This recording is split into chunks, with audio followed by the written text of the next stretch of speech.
الشروخ طلال على يدي مدلة القصيد انتهى صوب النوامي سمن يذهبه يا ولد مطلق مقامك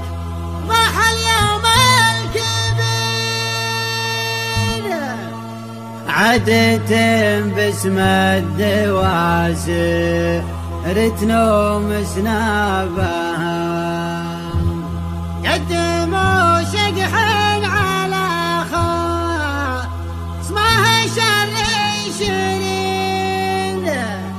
الصدق تنوم سهوال خصمي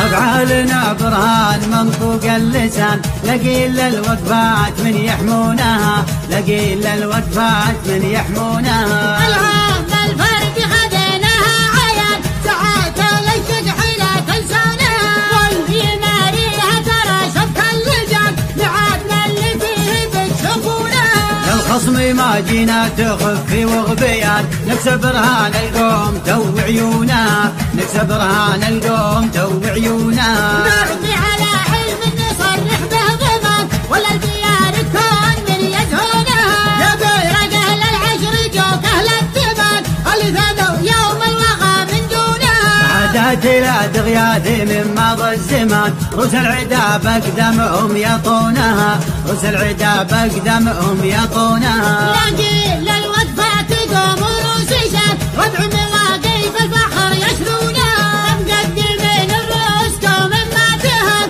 ذعات العرف ويحيونها وينك يا بن مطلق ترى الميعاد حان خطلان الايدي وقفتك يتنونها خطلان الايدي وقفتك يتنونها نرهب عبد الله على كسب الرهان فعل وقفة الفخر عرفونها في شدح عرضها بالمهرجان الله للندة تجن جنونها شبحنا على الاخصام سلطه وامتحان تقصر الشرين دون ظنونها تقصر الشرين دون ظنونها غزال جنة وترفيع الى المقام ترى لا الواسطة يخطونها المشاريهم كما غدر طمان فهم على اهل السعي ما يقنونها الفرق لا من نازح من الحفبان مع كل شقح قايم عرنونها مع كل شقح قايم عرنونها ازعم تقول مشيها تلقى بيان مطول غاربها سنة دمتونها في عرضها العبدال يشعفهم جنان لان العمايم عندها يرمونها من راعد وقفه وقصد استعان قول لها الجمرة على غليونها قولوا لها الجمرة على غليونها دور السنة ميعادنا نفس المكان والشق في ميدانها تلقونها يبرونها ربع من اول السنان اهل السيوف اللي تفت قطعونها الواسر للطيب عنوان ومكان لو غلي سوق الطيبة يشرونها لو غلي سوق الطيبة يشرونها